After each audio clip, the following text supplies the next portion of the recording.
श्री सद्गुरुदेव भगवान की जय। परम प्रभु श्री रामलाल जी महाराज की जय। योगिराज अनंत स्वामी श्री चंद्रमोहन जी महाराज की जय। श्री सदाशिव भगवान की जय। योगेश्वरेश्वर श्री चंद्रमोहन जी महाराज की जय। योगेश्वरेश्वर श्री कृष्णचंद्र भगवान की जय। शंकर भगवान की जय। श्री सद्गुरुदेव वचनामृत। नरक के द्वार काम, क्रोध और लोभ। सद्गुरुदेव भगवान बताते हैं, भगवान ने गीता में नरक के द्वार के रूप में 3 बातों को बताया है।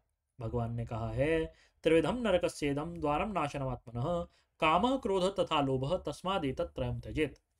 अखिलात्मा त्रिजगत पावन श्री कृष्णचंद्र अपने मुखारविंद से कहते हैं, काम, क्रोध और लोभ ये नरक के 3 द्वार हैं। इसलिए योग साधक को इन्हें त्याग देना चाहिए। इनमें पहला द्वार है काम। व्यक्ति जितना जितना कामनाओं का चिंतन करता है उसकी प्रवृत्ति उतनी ही बढ़ती रहती है। मनुष्य सोचता रहता है, इदम मध्य मया लब्धम इमं प्राप्त मनोरथम असौ मया हत शत्रु हनिष्ये चापरानपि। आज मैंने यह प्राप्त कर लिया, कल मुझे यह प्राप्त करना है। आज मैंने अमुक शत्रु को मार दिया, अब मैं अमुक शत्रु को मार दूंगा। इस प्रकार की बातें वह सोचता रहता है।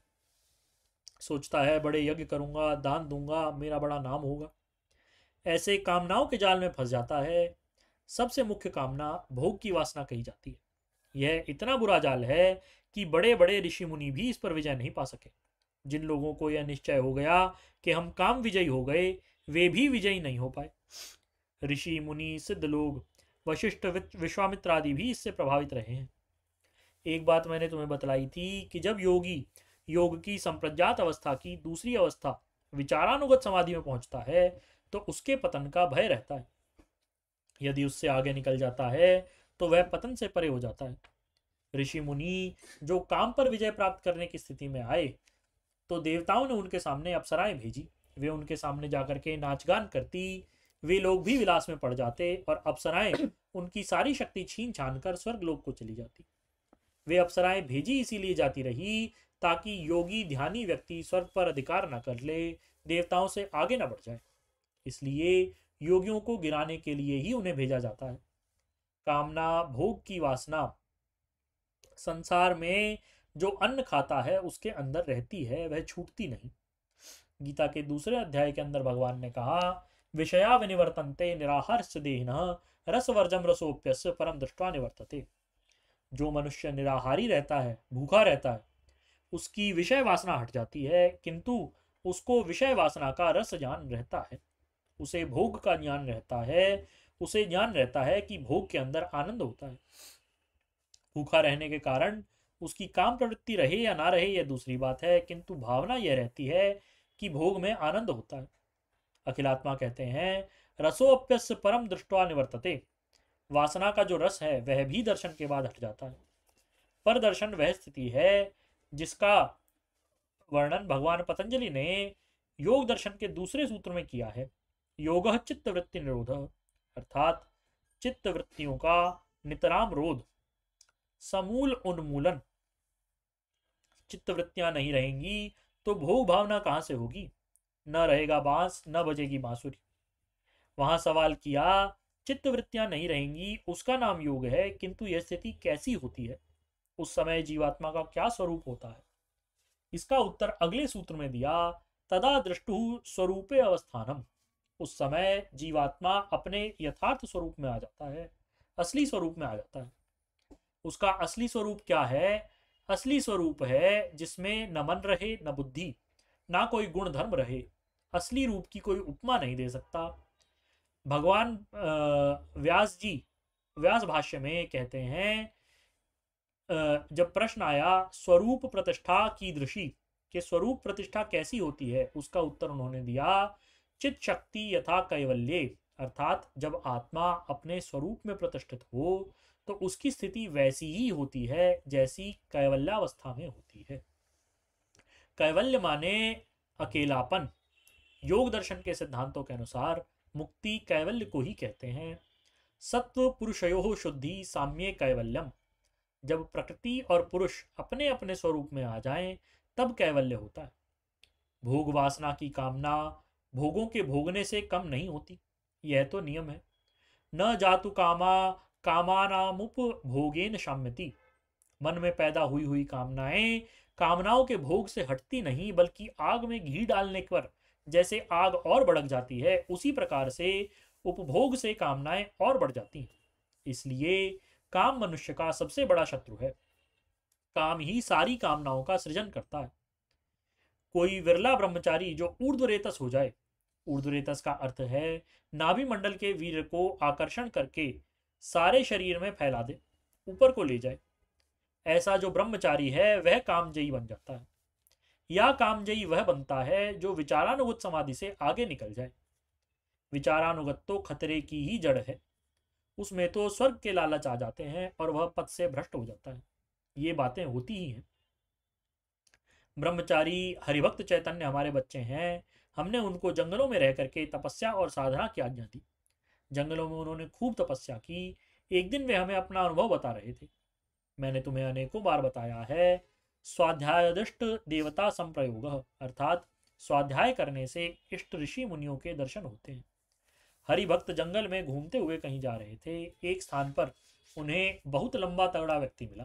वह अतिवृद्ध दिखलाई दे रहा था। उसके बाल बड़े सफेद थे, भौहें लटक करके नीचे तक आ गई थी, शरीर में एक घाव सा भी था। हरिभक्त उनसे पूछने लगे कि आप कौन हैं और यह घाव कैसे लगे। वह व्यक्ति कहने लगा, मैं महाभारत युद्ध के समय दुर्योधन की सेना का एक सिपाही हूँ। युद्ध समाप्त होने के बाद मुझे सिद्ध गुरु की संगति मिली, जिसके फलस्वरूप मैं अजर अमर हूँ। हरिभक्त ने पूछा, आपको घाव क्यों है? यदि अजर अमर हैं तो आप तो शरीर भी नया कर सकते हैं। उत्तर में उन्होंने बात कही कि मेरे शरीर में ये घाव अर्जुन के बाणों के हैं। अर्जुन बाण चलाता था और भगवान कृष्ण रथ पर बैठे हुए हंसते रहते थे। इस तरह शरीर पर घाव लगते रहते थे। श्री कृष्ण की याद में ही इन घावों को रखे हुए। हरिभक्त चैतन्य ने पूछा, कृष्ण जी कैसे रहते थे? उन्होंने कहा, उनको क्रोध आते कभी देखा ही नहीं था, वे तो सदा हंसते ही रहते थे। इसके बाद हरिभक्त चैतन्य को कई अनुभूतियां हुई। वे विचारानुगत समाधि के योगी थे। वहां देव कन्याएं आई। पहले तो उन्होंने अपना श्रृंगार और अभिनय आदि दिखलाया। वे अभिनय इसलिए दिखलाती हैं ताकि उनकी शक्लें और अभिनय को देख करके व्यक्ति मोहित हो जाए और अपने आप आकर के पूछे कि तुम कौन हो, कहाँ से आई हो। किंतु हरिभक्त चैतन्य पर उनके अभिनय का कोई प्रभाव नहीं पड़ा। उन्होंने हरिभक्त से कहा, तुम हमारे साथ शादी कर लो। हरिभक्त ने कहा, मैं शादी तो कर लूं, किंतु क्या तुम ऐसे ही बनी रहोगी? उन्होंने कहा, नहीं, हम यहाँ बहुत समय तक नहीं रह सकती, तुम्हें ही स्वर्ग चलना पड़ेगा। जितने दिन का तुम्हारा पुण्य होगा उतने दिन हम तुम्हारे साथ रह सकेंगे। हरिभक्त ने उनके साथ जाने से मना कर दिया। इसके बाद वे अप्सराएं आकाश में उड़ गई और अदृश्य हो गई। मेरे कहने का अभिप्राय है कि मनुष्य को गिराने का कामना का ही है। बड़े बड़े ऊंचे योगी जो कामना में ग्रस्त रहे, वे यथार्थता को नहीं पा सके। एक बात यह है और याद कर लो कि कामना विचारानुगत समाधि में ही प्रबल रहती है। योग दर्शन कहता है, स्थान्युपनिमंत्रे संगास्मयाकरणम अनिष्ट प्रसंगात, अर्थात स्थानीय देवता के बुलाए जाने पर उनकी बात नहीं माननी चाहिए और मन में यह अभिमान नहीं रहना चाहिए कि अब तो मैं देवताओं का भी पूज्य बन गया। 3 रास्ते भगवान ने नरक के बताए। उनमें एक तो हुआ काम, दूसरा है क्रोध। काम एश क्रोध एश रजोगुण समुद्भव। काम और क्रोध दोनों रजोगुण से ही उत्पन्न होते हैं और साधक के ये प्रबल वैरी हैं। मनुष्य एक बार क्रोध करता है, क्रोध के द्वारा उसकी आत्मिक स्थिति तत्काल निकल जाती है। दूसरे का अनिष्ट तो हो जाता है, उसके मुख से निकला शाप भी फलीभूत हो जाता है, उसको भोगना पड़ेगा, किंतु शाप देने वाला भी खाली हो जाता है। जितनी ताकत संचित की, शाप देने पर वह निकल जाती है। क्रोध में मनुष्य जिसके प्रति जो भावना करता है, यदि वह योगी है, आत्मवान है, तो शाप उस पर पड़ जाएगा, क्योंकि उसके मन में ताकत है, वह पत्थर मार सकता है। शाप इधर लगेगा, पुण्य उधर क्षीण हो जाएगा। कामना करेगा तो भोग से पुण्य क्षीण होएगा, क्रोध करेगा तो क्रोध से पुण्य क्षीण हो जाएगा। इसलिए सिद्ध लोग अपने शिष्यों पर शक्तिपात करके जंगलों में उन्हें निर्भीत समाधि में बैठा देते हैं। उनकी वृत्तियां दबी रहती हैं। वर्षाप के झमेले का समय नहीं आ पाता। यदि कोई वर्षाप के झमेले में पड़े तो जन्म मरण का चक्कर बना ही रहेगा। एक बार शाप देगा, शक्ति सारी निकल जाएगी। थोड़ी देर के लिए मानो तुम्हारा ध्यान लगता है और ध्यान काल में किसी पर क्रोध करते हो तो ध्यान की ताकत खत्म हो जाएगी। बड़े बड़े सिद्ध लोग भी जो शाप आदि देते हैं उनकी शक्ति क्षीण हो जाती है और जन्म मरण के चक्कर में रहा करते हैं। ये काम और क्रोध की बात हुई। तीसरी बात है लोभ की। लोभ तो हर व्यक्ति को होता है, हमें भी है, तुम्हें भी है। मनुष्य सोचता है कि इतना मिल गया है, इतना और मिल जाए। हमारे लिए, आश्रम के लिए इतनी जमीन मिल गई है, इतनी और मिलनी चाहिए। आदि आदि बातों का लोभ रहा करता है। जो व्यक्ति अपने मन में भावना रखता है कि चलो पैसा आया है, इसे खर्च करना ही करना है, इसे ठीक जगह पर लगा देना है, लालच की भावना मन में नहीं रहती तो यह उसके बंधन का कारण नहीं रहता। लोभ न करने का अर्थ यह नहीं कि पैसा आए तो हम उसे फाड़ के फेंक दें। पैसा तो रखें किंतु उसे सत्कर्म में खर्च करें। एक बार हम एक जगह पर गए, एक भक्त ने हमें निमंत्रण पर अपने घर बुलाया। पहले वह गांव का रहने वाला था किंतु अब बहुत बड़े शहर कलकत्ता में रहता है, करोड़ों का मालिक है। हम लोग भोजन के लिए गए तो भोजन ऐसा बनवाया जो गरीब से गरीब भी ना बनवाए। वैसे तो हम घरों में कच्चा भोजन करते नहीं हैं, पूरी आदि पक्का भोजन ही लेते हैं। हम तो पुराने नियम से चलते हैं। बनवाया तो उसने भोजन पक्का ही, किंतु सब्जी में पानी की ही भरमार थी। बस ज्यादा कहने की बात नहीं, ये संपत्ति का लोभ ही है। इस प्रकार के व्यक्ति का पैसा जमा ही रह जाता है और वे खाली ही चले जाते हैं। उनके भाग्य में ऐसा ही रूखा सूखा खाना लिखा रहता है। पैसा खाते में जमा होता है और समय आता है और वे आगे चले जाते हैं। उनके बेटे खाएं, पोते खाएं, कोई खाए, वो अलग बात है। इसलिए त्रिविधम नरकस्येदम द्वारम नाशनमात्मनः। अखिलात्मा त्रिजगत पावन श्री कृष्णचंद्र मेरे तुम्हारे सबके प्राणों में वास करने वाले, उन्होंने यह बात कही। इन तीनों को ही साधक को छोड़ देना चाहिए। विषयों की कामना न करे, क्रोध न करे और लोभ में न फंसे। पैसे का लोभ न करे, पैसा ठीक जगह पर खर्च कर दे। भूखे पड़े हैं, पड़े रहेंगे, घर में कोई बीमार है, पड़ा रहेगा, पैसा क्यों खर्च करें, बचा कर रखें। ऐसा लालच खतरनाक होता है।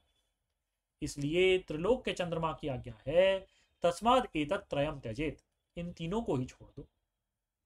बस तुम लोग भी इन तीनों को छोड़ दो, अपने ध्यानाभ्यास को बराबर बढ़ाओ। यहाँ प्रयाग में जो ध्यान में बैठता है उसका बड़ा पुण्य बढ़ता है।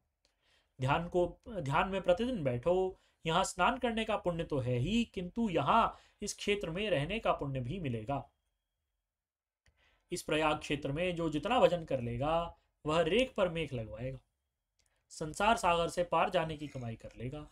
इसलिए काम, क्रोध और लोभ को छोड़ करके ध्यान में बैठो। अपने आप को क्रियाशील बना करके समाधि को प्राप्त करो।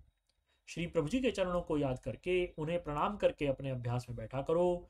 उनकी कृपा बरसती रहेगी, शक्ति मिलती रहेगी, निहाल हो जाओगे, कृतार्थ हो जाओगे। बस बार बार आशीर्वाद। बोलिए श्री सद्गुरुदेव भगवान की जय। परम प्रभु श्री रामलाल जी महाराज की जय। योगिराज अनंत स्वामी श्री चंद्रमोहन जी महाराज की जय। सदाशिव भगवान की जय। श्री वृंदावन बिहारी लाल की जय। शंकर भगवान की जय। हर हर महादेव।